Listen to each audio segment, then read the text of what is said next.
Saudações, queridos e queridas! Está no ar mais um Renômero J-League com todas as novidades e informações no melhor campeonato de clubes da Ásia. Aqui você o vídeo ficar por dentro de tudo o que rola no futebol japonês. Resumão completaço é J1, J2 e também J3. Bom, como sempre, vocês estão na companhia de Elias Salas do Barbudo em alegria na apresentação. Comentários dele, bonito, cada dia mais radialista, Mr. Thiago Cruz. Tudo bem com você, Thiagão? Preparado para falar no meu microfone? Medo. Tá bom demais. Quando começa a se agradar demais, eu ia falar, vem a bolada em seguida, vem as doações em seguida. Vem as duas boladas em seguida. Lá para os quintos do Lentério, bom dia, boa tarde aos ouvintes. E estamos aí com mais um Maru. Eu acho que mais tarde nós estamos gravando. Eu acho que gravar sim. Quase 2 e pouco da manhã para ao ar no próximo dia. Mas vamos lá. Elias, aconteceu as últimas rodadas, teve agora a pausa do jogo da seleção japonesa e já temos definições do nosso querido campeonato japonês de divisão. Exatamente, Mr. Thiago Henrique Cruz. Temos aí duas definições. A primeira e mais triste, né? Que dói no coração de falar isso. É o rebaixamento do nosso querido Fifari Nagasaki, né? E que jogo horrível, cara, contra o Marinos e o único gol que entrou foi um negócio ridículo, cara. Foi uma pena. O que aconteceu nesse jogo contra o Marinos é algo que a gente tem que discutir no Renimoro de hoje. Bom, continuando aqui as informações, nossa Nagasaki não consegue pontuar nem ao menos para os playoffs e infelizmente é a primeira equipe já encomendada para a J2 ano que vem. E falando exatamente o oposto, lá de cima da tabela, saiu o campeão. Aliás, saiu o bicampeão. Parabéns ao Kawasaki Frontale, que mesmo perdendo na rodada, sagrou-se o campeão. O bizarro é que o líder perdeu, o vice-líder perdeu e a diferença não mudou, né? Então, Exato. O nosso querido Hiroshima dançou e Frontale merecidamente conseguiu o bicampeonato. Vamos começar falando, por que não, né? Do campeão Frontale, que visitou o Cereço, um jogo chato de assistir. Eu literalmente, vou falar, galera, eu literalmente dormi no meio da transmissão. Que fase! Eu dormi no intervalo, tava 0-0 no intervalo, né? Aí no segundo tempo o Sugimoto abriu o placar, o Ienaga de pênalti empatou. E depois no finalzinho o Yamamura deu números finais, né? Eu já tava capotado.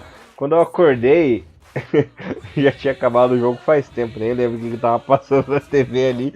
Mas eu confesso a vocês que eu só vi a comemoração. O pessoalzinho dando volta olímpica lá, com aquelas camisetinhas. Colocou a camisa titular, né? Que jogou com o uniforme reserva pra erguer o troféu, comemorar, pegou a camisa titular. Confesso que eu só peguei essa parte, o primeiro tempo essa parte, porque... dormi no intervalo, rapaz. Mas tudo bem, você não perdeu muita coisa, como você falou. O primeiro tempo foi chatíssimo, né? O Noborizato acabou saindo ali por um machucado nos 37 do primeiro tempo, mas foi só isso de importante, né?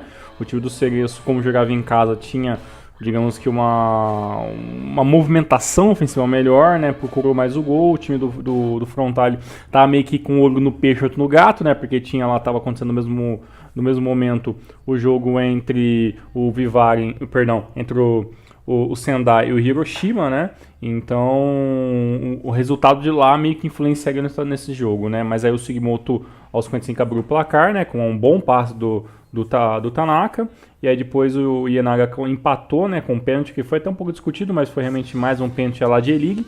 E no final, já no apagar das luzes, 94 minutos, o Yamamura foi lá e acertou, né, uma bela finalização e deu vitória, né, ao time da casa, que a gente até fala que nessas últimas rodadas o time do Cereço vinha perdendo muita força, né, a gente vinha de 2 derrotas seguidas, o time despencou na luta pela ACL e então... O time do Cereço tinha meio que essa obrigação de procurar a vitória, né? Mas aí, com o resultado que deu lá com o gol do Sendai, a vitória em cima do Hiroshima, independentemente de qual foi o resultado, sagrou-se então bicampeão o grandíssimo Kawasaki Frontale, que por muitos que achavam que o ano passado ganhou de ganhou por sorte. Esse ano mostrou que jogou no erro dos adversários, jogou no erro de Hiroshima, perdeu com o time perder, ganhou com o time ganhar. Parabéns, campeão, mais uma vez,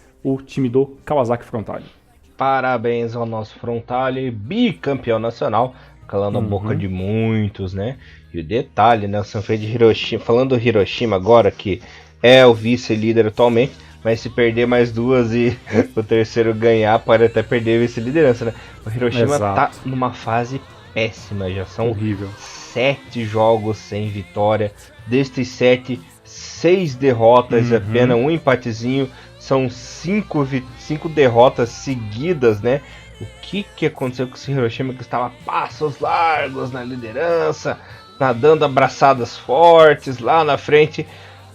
Tiraram o aparelho da tomada ali, rapaz, de se perdeu. E agora conseguiu a proeza de perder em casa pro Vegalta Sendai, né? Que não tinha nada a perder, né, Thiagão? Foi uma vitória fora de casa legal até, já que o time não corria risco de rebaixamento, tá longe ali de conseguir uma vaga na CL, né? Foi lá e fechou a tampa do caixão do Hiroshima, rapaz. Pois é, cara, o Sendai que fez o seu trabalho de casa, né, que foi teoricamente não cair, né, ficou no meio da tabela, obviamente não tá tocando mais nada. O Sendai, quando não é obrigado a vencer, é normalmente um visitante muito chato, né, a gente já falou isso muitas vezes, já tirou pontos de muitos times, né, nas últimas temporadas, o time do Sendai. E esse foi mais uma vez, é o primeiro tempo nervoso do Hiroshima. Eu acompanhei mais o jogo do Hiroshima do que o jogo do Frontale, fiquei meio a meio ali, mas olhando mais o jogo do Hiroshima. E o primeiro tempo do Hiroshima já mostrou que as dificuldades seriam as mesmas de sempre, né? O Dumbledore e o Patrick não funcionando na frente, né? As bolas não chegando, o Sendai jogando com uma linha de 3 muito fixada perto do gol, né? Muito recuada, e isso realmente deu dificuldades gigantescas, né? Para o time do Hiroshima, que já estava muito nervoso pela questão da necessidade, né? de vencer de qualquer maneira, né? E foi nesse pé, né? Que no segundo tempo lá, o Ishihara, né? O eterno Ishihara foi lá e fez o gol do Sendai aos 67 da segunda etapa. Depois o time do Hiroshima ainda tentou, tem uma bola quase que bateu na trave na finalização do Dumbledore no segundo tempo, mas teoricamente foi só muita pressão, com pouquíssima qualidade, e o 4-4-2 do Sanfrecce de Hiroshima, de uma potência, né, que começou o ano, acabou terminando com uma piada, né, porque realmente de 7 jogos, 6 derrotas, e o time ainda continua com o mesmo sistema tático, mostra duas coisas, né? Ou o time se perdeu, ou infelizmente o senhor técnico, né, o Jofuku, tem que começar a repensar os seus conceitos. E olha, porque realmente perdeu o título como ele perdeu, vai pesar um pouco isso aí na sua renovação de contrato. Olha, eu não sei explicar o que aconteceu aí com esse Hiroshima, cara, é uma coisa inexplicável. Sim. O Hiroshima vai entrar para aquele seleto times, né, que a gente vai ficar depois anos pensando, poxa, como que perdeu esse campeonato, né? O mesmo aconteceu com o Marinos, né, alguns anos atrás. Nossa, como o Marinos conseguiu perder aquele campeonato, né? Então basicamente o time do Hiroshima vai estar nesse patamar, infelizmente. Fazer o que, né? E vamos discutir um pouco agora dessa partida triste, né, que foi essa derrota do Nagasaki, que perdeu por azar, né? Olha só o que acontece nessa vida, né? Perdeu por azar em casa, foi rebaixado e levou o gol de nada mais nada menos que o Shoito, né? Que já havia desperdiçado um pênalti no jogo. Exato. Olha, nem vou falar pra você que foi gol do Shoito, cara.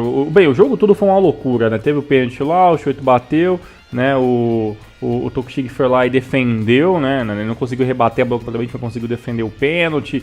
Já deu aquele gás, né? Porque o pênalti aos 15 minutos, o time toma um gol, ia ser um balde de água fria, né? Mas o goleiro defendeu.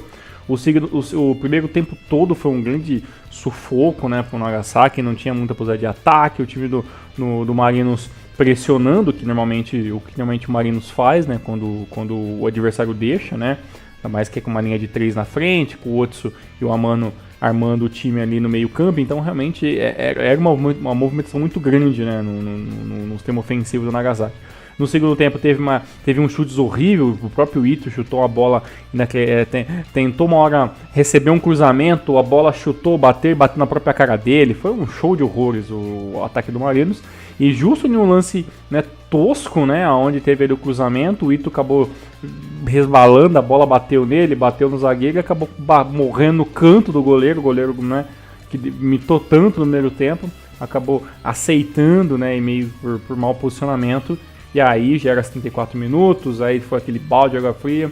O time do Vivari não conseguiu se encontrar no jogo, chutou muito pouco e basicamente, infelizmente, morreu de forma trágica, porque foi um jogo horrível pela parte ofensiva do Marinos, mas em compensação o Marinos dominou, né, o meio-campo, dominou o sistema ofensivo, já que infelizmente o time do Vivari ficou apenas com 33% de posse de bola, com apenas 8 chutes a gols, e desses 8 apenas uma finalização foi correta, em contra 15 bordoadas que o Marinos tentou durante todos os 90 minutos. Ai, fazer o que, né, Thiagão? Pois é, lutou bravamente. A gente já falou do time do Maru, já aconteceu de 5 rodadas, 6 rodadas já teve time que estava rebaixado. O Vivari ainda meio que se manteve até, né, faltando 2 rodadas para o final. Então, meio que fez o que pôde, né, lutou com as armas que tinha, mas infelizmente a gente sabia que o abismo seria grande, né, só não sabia que seria tão grande assim, mas se for para pensar, Elias, aí tem 29 pontos, né? O 17º colocado, que ainda, né, é o Cachoeira e Sol, tem 33, né? A diferença não é tão gigantesca, né? Mas realmente o Vivari conseguiu 8, né, vitórias grandiosas, né? Pode conseguir chegar a 10, né, num número mágico aí, mas é muito difícil, né? E 5 empates e 19 derrotas, esses são os números que deu o rebaixamento, né? O retorno para D2, infelizmente, do Vivari Nagasaki. Bom, Thiagão, pra não dizer que desgraça é pouca, aconteceu mais uma coisa pra gente ficar muito triste nessa rodada. Nosso querido Sapporo perdeu em casa pro Urawa. Perdeu em casa pro Urawa com o nosso querido Muto Fake marcando um double. O Sapporo, que se vencesse aí nessa partida, chegaria aos 54 pontos e passaria o Kashima e de quebra pegaria a vaga na CL momentaneamente, né? Essa derrota aí complicou, continua na 4ª colocação com apenas um pontinho de diferença, e o Tokyo, como empatou nessa rodada, encostou no Sapporo, né? Agora tem 50 e tá em 5º, né? Então foi muito dolorida, muito chata essa derrota pro Sapporo. Parece que o nosso sonho de ver o Sapporo na série foi adiado. Não vamos dizer que ainda não tem a chance, que tem chance grande, né? Mas ficou complicadinho. Pois é, o time do Sapporo foi surpreendido por um ataque, claro, né? O ataque do Urawa sempre vai ser respeitado na J1, porque é um ataque realmente que tem um certo nome.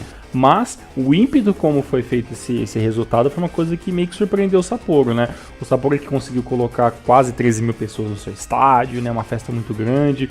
O time do Sapporo começou melhor, se manteve com a posse de bola mais tempo que o time do Urawa Reds, que teoricamente aposta, né, em 2018 nessa ideia de você deixar o time jogar mais sem a posse de bola, para tentar meio que fazer uma pressão e ganhar a bola no campo defensivo. Foi teoricamente isso que o Urawa fez e fez muito bem. O time do Sapporo ainda conseguiu 14 chutes, né, mas infelizmente apenas 3 desses 14 chutes foram finalizações corretas, contra 13 chutes do time do Urawa Reds e 6 finalizações corretas. Foi ainda aquele jogo padrão J-League, né, com muitos chutes de qualquer maneira, de fora da área, mas com gols aos 6 e aos 35, né, meio que o time do Ramon conseguiu fazer o resultado no primeiro tempo. No segundo, o time do Sapporo ficou naquela, né, será que a gente vai para frente, arrisca um empate, ou vai abrir demais para tentar tomar um terceiro e morrer, matar e acabar finalmente com o jogo terminado aqui, né? Então meio que acabou se cozinhando ali no segundo tempo, com uma chance em outra, mas infelizmente o Urawa foi melhor que o Sapporo. A situação que ficou um pouquinho mais complicada, né? Porque agora o time do Sapporo vai ter que, de qualquer maneira, vencer as 2 últimas partidas e não ter outra opção, né? Se perder, né, o próximo jogo, aí vai ficar muito complicado. Principalmente se o Kashima vencer, né? Isso é verdade, né? Vai ficar bem difícil a vida do nosso Sapporo. Por falar em vida difícil, rapaz, Sagan mais uma vez se enroscou. Vou falar de 2 0x0 seguido. O primeiro 0x0 do Kobe com o Sagan, o jogo foi lá em Kobe. Esse resultado complicou a vida do Sagan, que continua fora da zona do rebaixamento, da zona do playoff, mas não tem diferença de pontos, né? O primeiro que tá ali na zona do degola é o Nagoya com 37 e a mesma pontuação do Sagan, só que o Nagoya tem saldo de gol pior, né? E no outro 0x0 da rodada, até que foi bom pro Tóquio, né? Que ficou no 0x0 com o Júbilo. Pro Júbilo também foi bom esse empate, porque chegou a 41 pontos e já é muito difícil da equipe ser rebaixada. Pois é, o Júbilo e o Ata que é o próximo adversário do Sapporo, né? Então, essa vitória que chegou aos 41 pontos, talvez tenha sido ali os pontos que o Júbilo precisava, porque sabe que o Sapporo vai vir com tudo, por mais que o Júbilo e o Ata joguem na próxima partida jogando em casa. Esse 0x0 do time do Sagantoso foi um 0x0 que foi um pouco doído, né? O time chegou a 37 pontos, poderia ter chegado aos 40, né? E ter jogado um pouco de pressão em cima de Shonan Bellmare, de Júbilo Iwata, mas o time do Viseu Kobe teve alguns momentos que foi até melhor do que a partida que o próprio Sagantoso, então a gente pode dizer que foi um resultado ruim para o time do Sagan, que poderia ter saído com uma derrota, né? Que seria bem pior. O problema é que a próxima partida agora, o time do Sagantoso vai receber em casa o time do Marinos, né? Que o time do Marinos é aquele time que não alivia para ninguém, né? Tem 41 pontos, o Marinos pelo menos quer tentar acabar esse campeonato pelo menos entre os 10 primeiros, né? E para isso tem que ter uma diferença de 4 pontos nesse momento do time do Sendai, que é exatamente o 10º colocado. Não está perdida a situação ainda, o time do Sagan precisa vencer de qualquer maneira o próximo jogo contra o Yokohama para não ficar dependendo dos demais jogadores, dos demais times, né? Rapaz. E sabe quem também tá dependendo muito dos outros no momento, Thiagão? Nosso querido Nagoya perdeu, mas não foi atropelado pelos times. Os times meteu 2x0 lá no Nihon Daira, com gols do Kitagawa e do Douglas. E continua numa campanha muito boa para quem sofreu horrores temporada passada, escapou na última rodada, nos últimos momentos. A equipe está muito bem, figura na 7ª colocação com 47 pontos, livre de tudo, sossegado, mas também não almeja mais nada no campeonato. Pois é, o time do Shimizu, que na minha opinião não fazia um campeonato tão sossegado desde, sei lá, 2012, 2011. Faz tempo, hein? Faz tempo. Então é um alívio, né? Claro.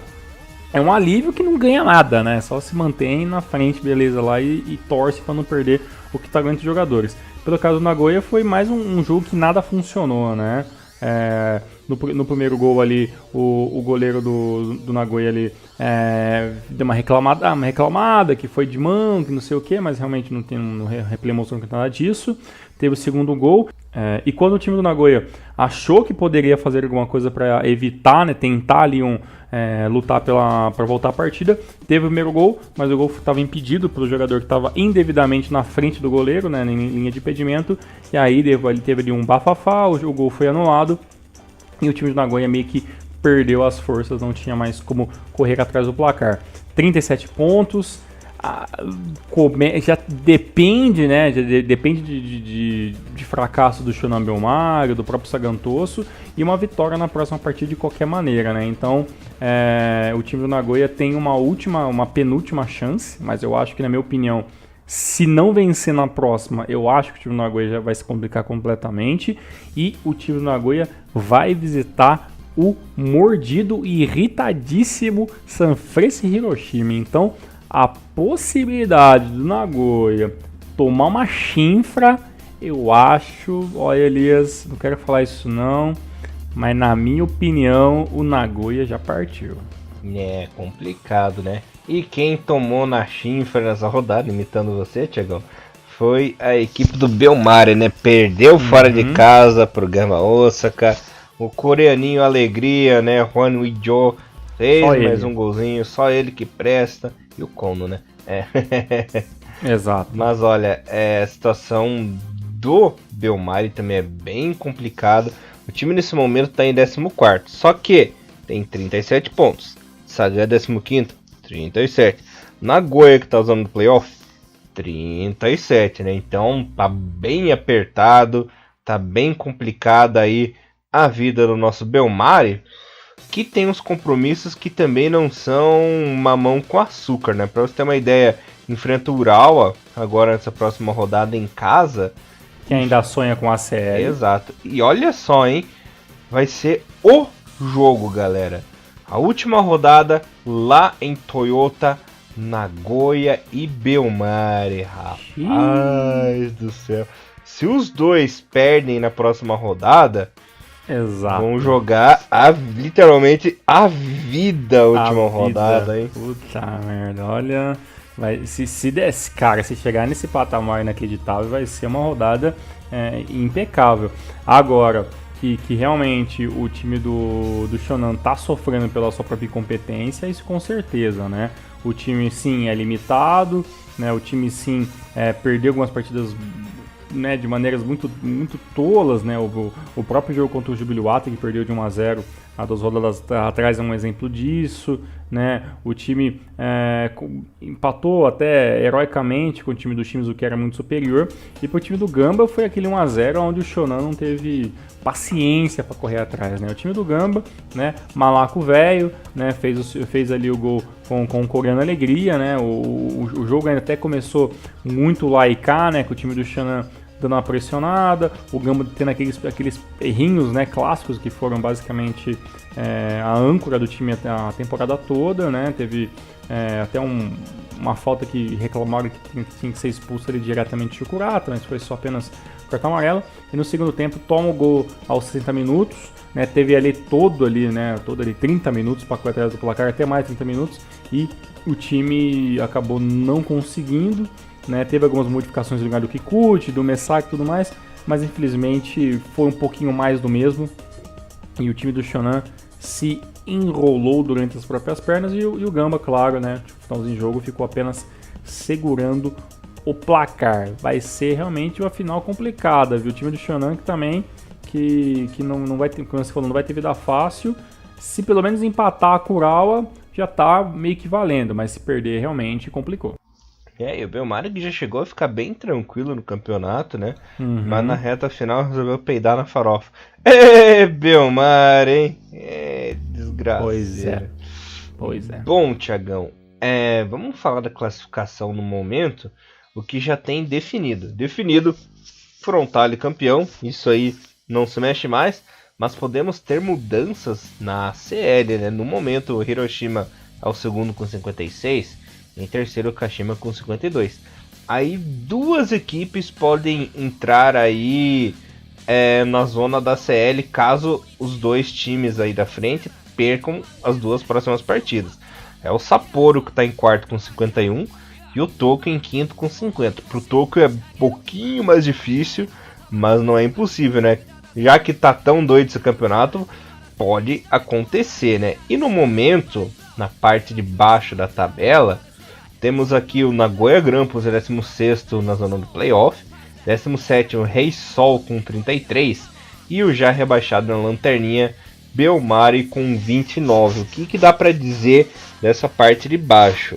A equipe do Rei Sol pode chegar a apenas 39 pontos da competição, ou seja, se o Nagoya ganhar na próxima rodada, já era. Adeus Rei Sol.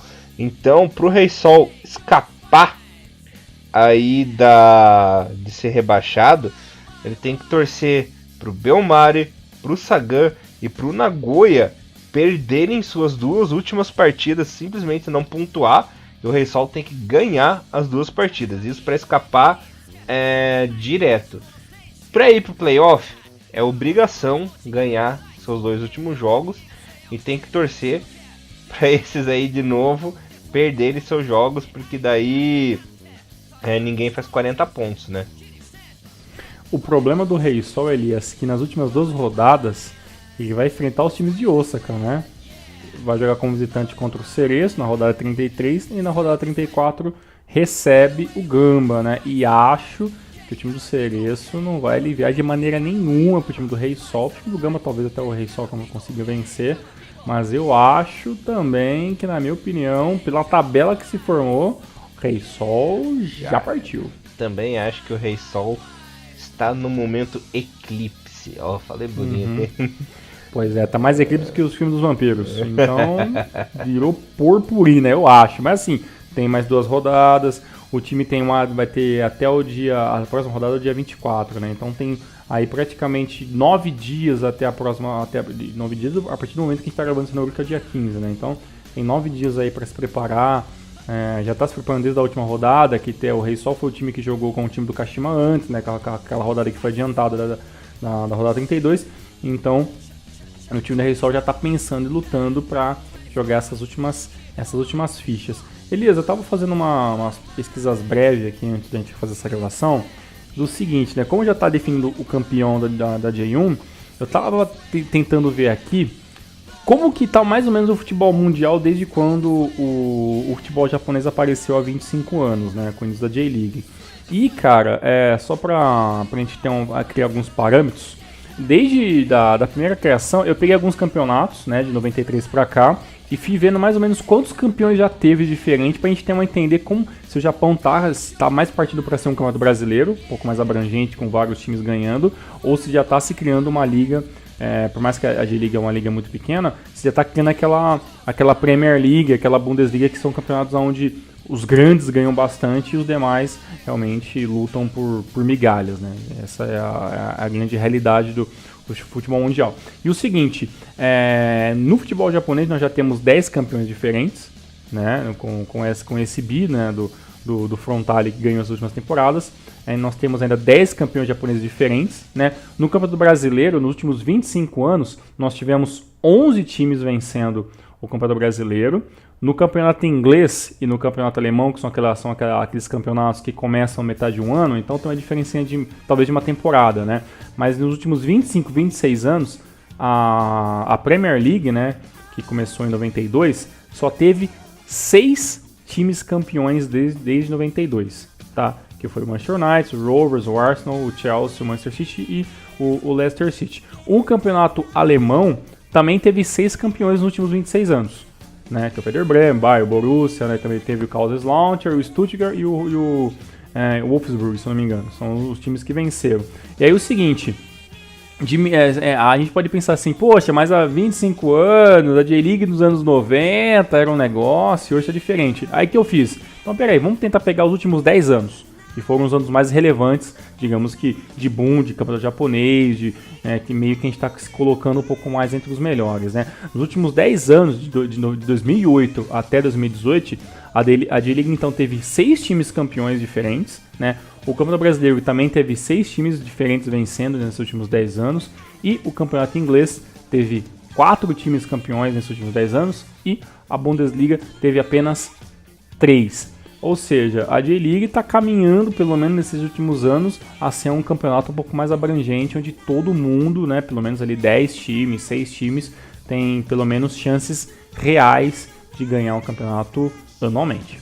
Então, para você ver como a J-League é democrática, né? Ainda temos tão democrática, tanto na parte de cima como na parte de baixo, né? Já tivemos aí gigantes do futebol japonês sendo rebaixados, gigantes sofrendo para não cair. Então, realmente é um campeonato muito legal. Coisa que não acontece nos grandes campeonatos europeus, né? Você não vê time grandão aí sofrendo com rebaixamento. É bem difícil, né? Pois é. E eu nem fiz o da Liga Espanhola porque, teoricamente, acho que não ia dar uma diferença muito grande de Alemanha, por exemplo, né? Apenas com 2 ou 3 times no máximo ali lutando pelo campeonato. Eu fico muito contente porque uma coisa que eu sempre fui muito incisivo em falar aqui no Reno Maru, e sempre que eu debato futebol com alguém relacionado ao futebol japonês, é que eu tenho realmente muito medo e espero muito que o futebol japonês nunca se torne uma Premier League, por exemplo, né? Um campeonato alemão, onde tem 2 ou 3 times. E isso impacta muito naquilo que a gente sempre fala, né?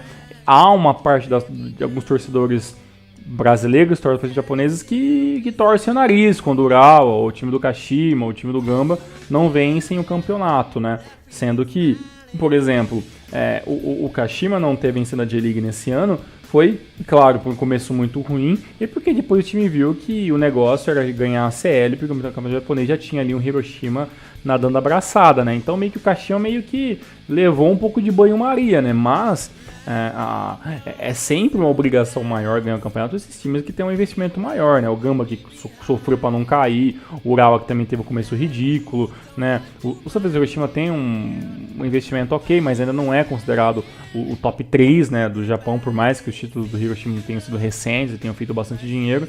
Então, o bicampeonato do Frontale mostra que os mesmos erros de 2017, né, continuam ainda ativos, né, e teoricamente pode acontecer que o ano que vem o Frontale volte novamente a figurar entre os campeões, ou que possa aparecer um time que não está lutando diretamente por título, ou mesmo o Hiroshima, que hoje perdeu o campeonato de uma maneira boba, consiga manter a coesão e se voltar aos trilhos e o ano que vem voltar muito forte, né? Então, por mais que o Frontale tenha vencido o campeonato, não quer dizer que no próximo ano o Frontale vai ser o time mais forte, vai fazer uma contratação bombástica, porque não é nem muito o feitio, né, do Kawasaki, né? Que sempre teve times mais técnicos do que realmente com talentos perfeitos, né, de maneira individual. O próprio Vissel Kobe está vivendo isso um pouco na pele, né? Tem dois jogadores de nível muito bom, né? O Podolski poderia estar muito bem jogando numa MLS, o Iniesta jogando no campeonato chinês, o Ondo um campeonato italiano jogando muito bem, e tá no Kobe, e são dois jogadores que não fizeram milagres, né? Não fizeram o Kobe se tornar campeão de uma noite pro dia, né? Então, pelo menos a J-League vem mostrando que pelo menos nos próximos 5, 6 anos não há a lógica de ter uma hegemonia de um time só, né? O que é muito bom pro campeonato inteiro, né, crescer, não só um time só, como infelizmente alguns torcedores acham que é a melhor solução. Falou bonito, Thiagão. Falou muito bonito. Obrigado. Esse aí é o nosso querido Mr. Thiago Cruz, que andou pegando inspirações radialísticas aí pra fazer os seus discursos. Tá mandando muito bem. Foi um ano de leitura, a gente pode dizer assim. Falei muita coisa esse ano. Foi bom. O Rinomaru me ajudou muito, né, nisso também. Maravilha, Mr. Thiago Henrique Cruz. Por falar em leitura, vamos falar de um campeonatinho que tá super emboladinho aqui, só lendo pra gente saber como é que vai rolar. Vamos ver as maluquices da J2. Exatamente.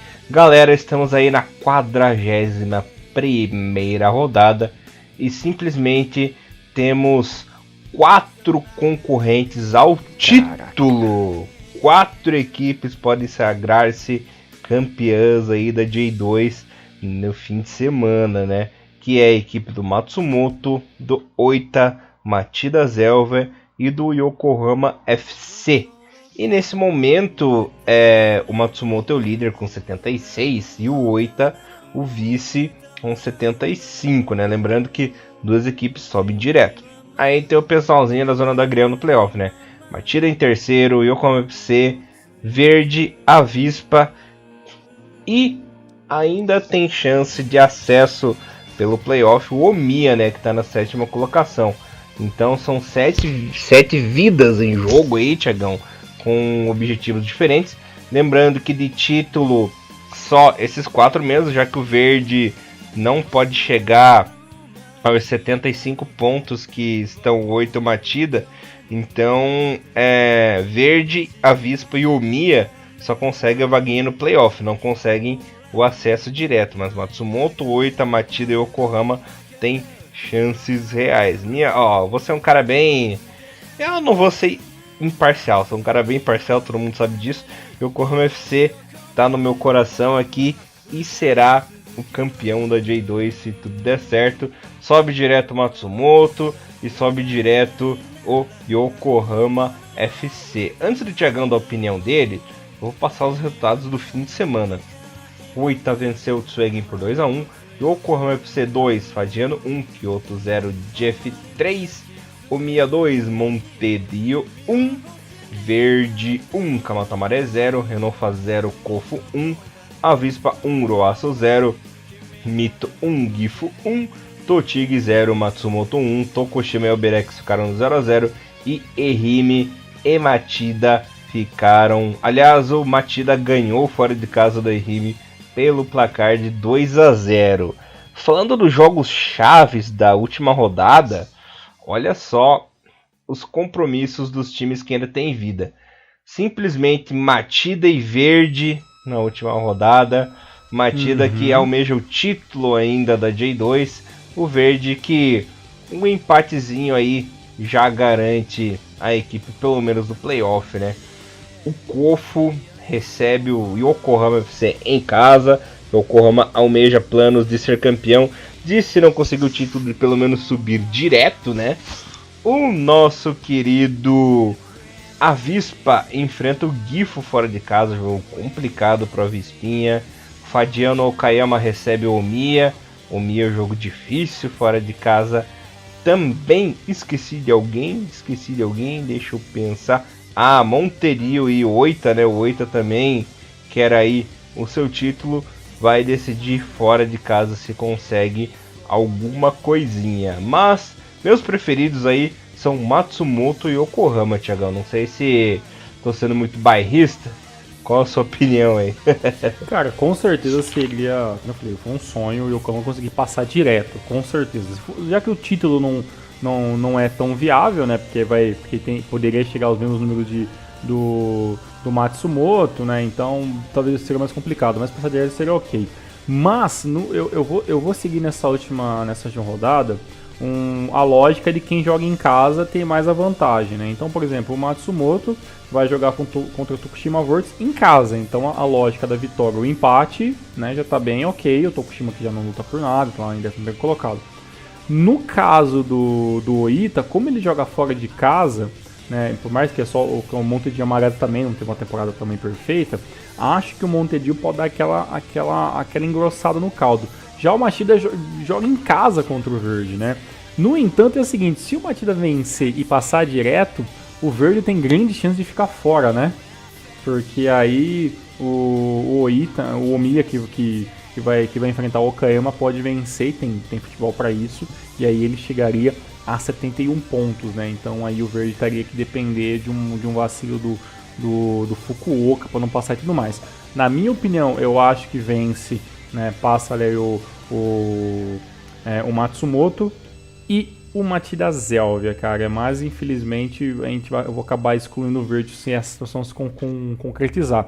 Mas se dá Yokohama FC, com certeza eu ficarei imensamente feliz e com certeza estarei vendo esse jogo, já que já vão chegar na última rodada, né, da J2, e os jogos vão acontecer todos no dia 17, né, nesse final de semana, dia 17 do 11, todos os jogos às 3 horas da manhã, então é um final de semana todo voltado para a J2. E detalhe, né, Tiagão, se o Matida se classificar direto, elimina um time da J1. Então teremos só 2 rebaixados, né? Verdade, né? O Matida pode salvar o rabo de alguém ainda, né? Putz, tá, então eu quero que dê o Yokohama FC. Mas o Matida tem muita chance, vamos ver. É uma pena, né? Porque o Matida tem aquele negócio de que ele não teria ele não teria licença, né? Então não passaria, né? Então é muito chato isso, mas o Matida, talvez o Matida, por honra, vai jogar com tudo, né? Mas pode ser, né? Isso é sempre um fator que talvez dá uma desanimada nos jogadores. Poxa, não vai se matar pra cacete, ficar em segundo não ganhar nada, né? Talvez um bicho, né? Mas, por favor, né, Matida Zé, tá na hora de começar a correr atrás dessa licencinha aí, porque já mostrou que futebol pra J1, pelo menos pra chegar na J1, tem. E detalhe, né? O Matida é aquela famosa persona não grata, né? Porque pode fuder os times da J1, pode salvar os times da J1 e pode fuder os times da J2 também, porque caso vença o playoff, aí não sobe ninguém. Exatamente. Tá bem snipe. E uma última informação, só claro, né? Que eu sempre tenho que cornetar o Kyoto. Kyoto quer fazer aquele jogo do obrigado, né? Que vai enfrentar o Kamata Maré, né? Que é o time que já tá rebaixado. Kyoto que passou aquele papelão de perder 3-0 pro Jeff, né? E mostrou a sua incompetência, só tá se mantendo a J2 por causa do Elias que fudeu o Kumamoto e do Kamatamari Sanoki. Por causa do Elias, né? Então, é o jogo do obrigado, né? O Kyoto vai dar um bicho, vai dar um dinheiro, né, pra galera lá. Então, porque realmente o Kyoto, o campeonato ridículo, eu acho que o ano que vem o Kyoto é um grande franco favorito pra cair pra J3, junto com o Gifu. É impressionante como as coisas sempre sobram pra mim, né, cara? Exatamente, eu quero que você vá com a camisa do Kumamoto sem falta no final do ano. Eu preciso tirar uma foto junto com você nisso aqui, cara. Vou mandar no Twitter do Kumamoto. Ó, esse é o responsável pela sua queda. Vai te encher no cu a camisa. É isso, né? J2 muito empolgante, né? Que bom, que bom. Eu não consigo parar de rir agora. Tava lembrando aquela vez que eu falei uma aviso pra Thiagão, né? Tipo, desde aquele dia nunca mais foi o mesmo. Desde aquele dia eu aviso só afundou. Exatamente, tá lá, ó. Tá 59 pontos, tá 1 ponto, né, na Endomia. E vai jogar na última rodada contra o Gifu, né? Então as chances de vencer são muito boas, né? Então, aviso com o Thiagão. Mas não duvido que o aviso pro Thiagão pegue essa vaga por Eu também não duvido de nada também. Acabar 1-1, cara, lá com o jogo no Gifu, eu me ia vencer, acaba passando pro playoff. Eu não duvido nada. Ai. Bom, bora pra J3 agora, Thiagão? Bora. J3 já tá definido pelo menos uma coisinha, né? Ryukyu já é o campeão faz tempo. E temos aí quem será que subirá para a J2 também. A tabelinha foi o seguinte. O Ryukyu também vai se fuder, né? Foi campeão, aí agora já relaxou, colocou um time lá. Time Z. E levou de 6 do Cereço Sub-23. Pariu, não pode elogiar ninguém nessa merda de campeonato. Não dá, olha. Levou de 6 do Cerecinho, né, Thiago? Do Cerecinho Sub-23. Que triste, hein? E detalhe, né? O Yonezawa, que tava no time principal lá, foi se aventurar no Cerezinho e jogou bem.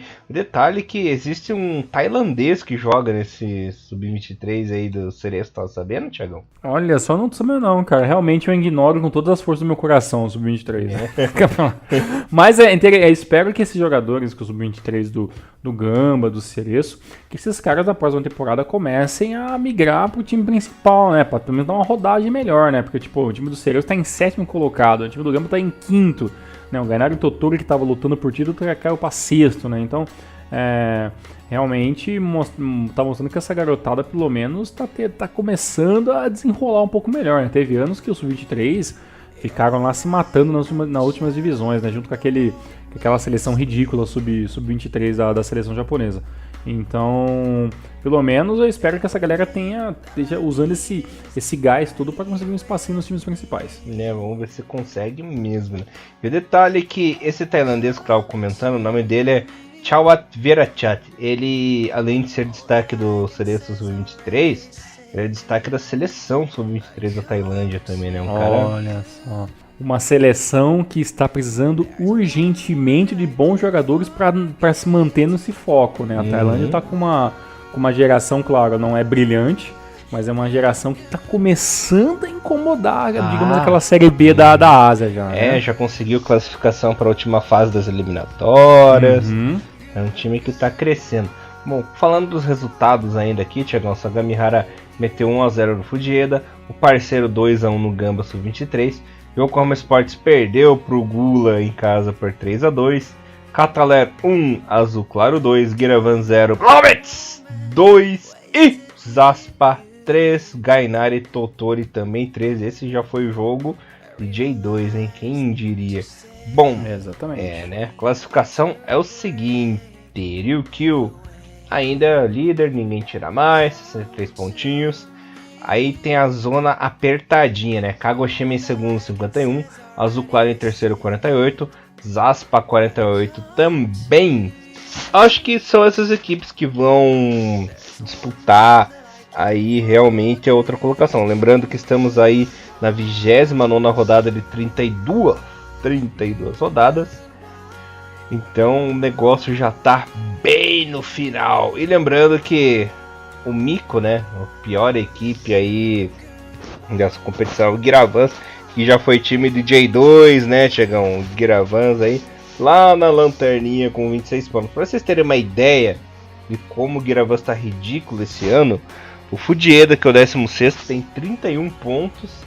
E o Giravans, que é o último, tem 26, né? Olha só a diferença do 17º pro 16º. A diferença é gigante, né? Uma coisa que eu acho também já tá meio que resolvida são os artilheiros, né? Os brasileiros dominaram nessa parte. O Leonardo do Gainari tá lá com 22 gols, tem o João Gabriel com 16, tem o Fernandinho lá atrás, mas também um outro brasileiro que também é do Gainari. Então acho que vai acabar ficando com o Leonardo, né?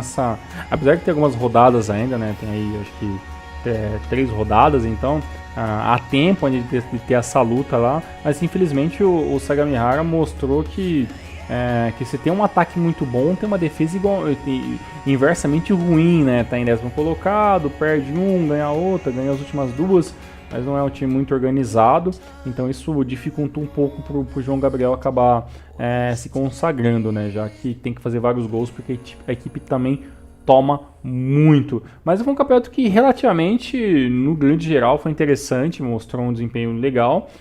Acredito que quando a gente fazer, né, o Rinomaru com o final da J-League já tem mais ou menos resolvido, mas acho que a J3 não vai sair muito de Kagoshima, né, Azul Claro, né, e o Kusatsu, na pior das hipóteses, sendo o segundo colocado. Não vai sair muito mais disso, não. Acho muito difícil. Eu tava vendo que esse João Gabriel, ele jogava no Cruzeiro, mas eu não lembro dele jogando no Cruzeiro, não, sinceramente. O Cruzeiro que tem, às vezes, tem tanto jogador que a rotatividade do elenco é muito grande, né? Se não me engano, o Cruzeiro teve uns anos atrás e que foi considerado um dos maiores elencos brasileiros, né? Em questão de quantidade de jogadores e tudo mais. Então, realmente, se passou por lá, eu também, infelizmente, não vi. Só perde pra aquela loucuragem do Palmeiras, né? Que tem 1 milhão de jogadores. Exato, parecia time de futebol americano, né, cara? Tinha 3 times, né, de Palmeiras. Ano passado não adiantou nada, teve 3 times e nenhum prestou. Mas agora essa temporada tá prestando. Pois é, e também estamos achando... já que você citou esse assunto, vamos estender pra Câmara Brasileira, Elias? Você acha que já acabou também ou você acha que tem um gás ainda? Tô com dor de cabeça pro Campeonato Brasileiro. Não, eu não. Na Série B talvez fica difícil já, né? Mas na Série B já resolveu tudo, né? Vou esquecer a Série B na Série A. Podia falar da Palmeiras, né? Série B você vai falar muito no que vem porque o time vai cair, né? Mas não é brincadeira. Não, porque tem times piores que nós. Eu tô torcendo muito ali pra Chapecoense, Vitória, pra essa galera toda, pô, Ceará, Lisca doido. Deixa nós sofrer, porque depois do jogo de hoje, meu Deus do céu, o Corinthians é o Sagamihara paulista, Sagamihara. É o Giravans, né? É o Giravans. É o Kyoto Sanga, né, da capital paulista. Olha, não, mas falando da Série A sério agora, olha, nunca dá pra afirmar, né, o que vai acontecer. Mas é muito difícil de tirar esse título do Palmeiras, a equipe tá muito bem embalada. E a gente sabe que o Inter tem costume de pipocar, né? Já na Série B, o ano passado, o Inter era o franco favorito, aí ia ganhar a Série B e perdeu na última rodada pro América, né? Então, não dá pra confiar muito no taco do Inter, não. E o Inter meio que já fez um semi-milagre ali, né? Tá em segundo, na frente de o São Paulo, que tava embalado e tudo mais, e já chegou a ser líder, né? O Flamengo fica sempre no cheirinho, né? O Grêmio que tá puto porque perdeu a Libertadores. Então, mas eu acho que realmente fica difícil mesmo. Como sempre, né, o Campeonato Brasileiro às vezes tem mais brigas, né, e mais emoções na parte de baixo, né, da tabela do que realmente na parte de cima. A única coisa que a gente sabe é que o Paraná também já partiu dessa pra melhor também, né, e vai ficar ali quem que vai conseguir escapar, né? Se é Ceará, se é Vasco, se é Corinthians, se é Chapecoense, se é Vitória, né? O América Mineiro. Então, realmente, a briga na parte de baixo é grande. Na parte de cima também, pra mim, já acabou. Eu acho que foi realmente do Verdão esse ano. Bom, da parte de baixo da tabela, Paraná já era.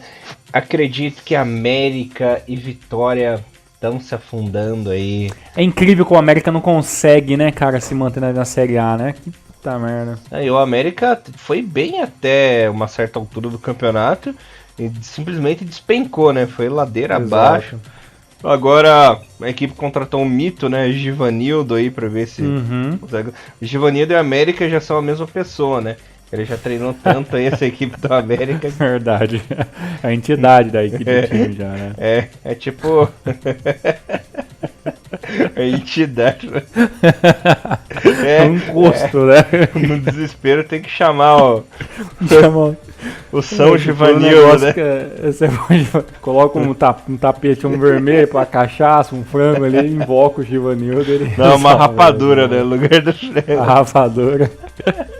O Ceará que tá. A única coisa que eu sei do Ceará é o Lisca doido. Isso que eu sei do Ceará. Eu só espero que no fim não tenha uma missa de corpo presente, né? Que situação da Ameriquinha. Que situação. Lá, do coelho. Lá em Belo Horizonte é conhecido como Mequinha. O Mequinha, olha só. Só realmente o fino da bola. Se a gente já fala bosta sobre J-League, imagina se a gente fez um podcast do futebol brasileiro. Ai, meu Deus do céu. Muito bom, Inês. A gente ia ser pior que aquele no videozinho. O cara fala daquele jeito, daquela máscara. Exatamente. Na Série B também já meio que resolveu algumas coisas também, né? Já sabe quem vai subir, já tem campeão. Pois então, Fortaleza praticamente campeão. CSA praticamente garantido aí. Terceiros e quarto colocados que ainda tá na disputa Goiás, Avaí, Ponte Preta e Londrina, né? Caraca, Londrina. E o Vila não. Pra você ver a fase do Coxa, né? O Coxa não vai subir e é capaz dessa porra desse Londrina subir aí, né? Infelizmente é mais um ano que o Guarani e o Curitiba morreram abraçados. E detalhe, né? O Curitiba e o Guarani, únicos campeões brasileiros aí nessa porra da Série B. Pior, o Guarani ainda tadinho, né? Tá numa crise financeira, tá se reconstruindo ainda. Tanto que o planejamento do Guarani era apenas manter-se na Série B, né? Inclusive teve chance de acesso e tudo, foi muito bem. É um time que tá se reestruturando. E já o Curitiba era obrigação ser campeão dessa Série B, porque tinha uma cota muito acima dos demais, era o time que mais tinha dinheiro, e enfiaram no cu tudo. O planejamento ridículo aí do Coxa, é lamentável o que essa equipe fez aí, e mais uma vez, mais um ano sendo chacota, passando vergonha a nível nacional. Lembrando que o Coxa até metade do ano conseguiu a proeza de ser vice-campeão paranaense pro time reserva do Atlético Paranaense, né? Caraca. E agora passou mais essa vergonha não subindo. Parece que o poço do Coxa não tem fim, cara. Tá indo nervoso. Tem que rir pra não chorar, né, mano? É que eu ia fazer uma piada aqui, mas se fizesse acho que as pessoas vão ficar ofendidas. Ok, então na dúvida é melhor não fazer. Exato. Que fase esse giro no Brasileirinho. Ai. Beleza, agora a gente volta na próxima semana com... A gente espera, né, a J-League acabar, né, com essas últimas 2 rodadas, né, tem jogo de seleção, tem programinha sobre a vitória muito, né, com V maiúsculo do Kashima que foi campeão da CL, né, e depois a gente volta com esse resuminho final da J-League. E lembrando, mais uma vez, você que tá vendo esse programa, você que aí, que tá pensando se vai ou não, lembra que no final do ano, dia 2 de dezembro, tem um encontro da página do Futebol Nippon, da Capacitação Japonesa, todos os esqueminhas. Elias, passe de novo esses detalhezinhos para esses filhos da mãe que ainda não sabem ou estão enrolando para confirmar a sua presença. Galera, no dia 2 de dezembro, lá no bairro da Liberdade, Estação São Joaquim, a partir das 11 da manhã, estejam lá para a reunião do Rio Maru e fãs de futebol japonês. Lembrando que ficaremos lá até meio-dia e pouquinho, meio-dia e meia. Depois iremos ao Sukiá, ali é só atravessar a rua, fazer um almocinho e depois é zoeira interminável, né? Uma zoeira atrás da outra. Então, ó, dia 2 de dezembro em São Paulo, capital, Estação São Joaquim, na Catraca. Só esperar a galerinha ali, que o pessoal é gente boa. Lembrando que essa já é a 3ª edição. Teve a primeira edição em 2016, 2017 e agora 2018. O Mr. Thiago Cruz, ele vai deixar o link do evento na descrição do vídeo, galera. Exatamente, até porque com as pessoas que confirmarem na descrição do vídeo, vai facilitar pra gente fazer aquela listinha para no dia saber, pô, não tem que esperar esses fulanos que estão aqui, né? E é claro, qualquer dúvida, entre em contato com a gente nos particulares, ou mande mensagem lá na página do evento, dá um toque que a gente consegue aí se organizar melhor. Bora nessa, Elias? Bora nessa, Tiagão. Galera, voltamos mais na semana que vem com os amistosos Zé Bostolas da seleção japonesa. É isso aí, galera. É isso mesmo. É mesmo? Até essa já acaba o ano logo pra entrar de férias, que pelo amor de Deus. Triste. É isso aí, galera. Até semana que vem. Rinomaru levando o melhor futebol japonês pra vocês, galera. Falou! Valeu! Tchau! Vai frontal! Sayonara!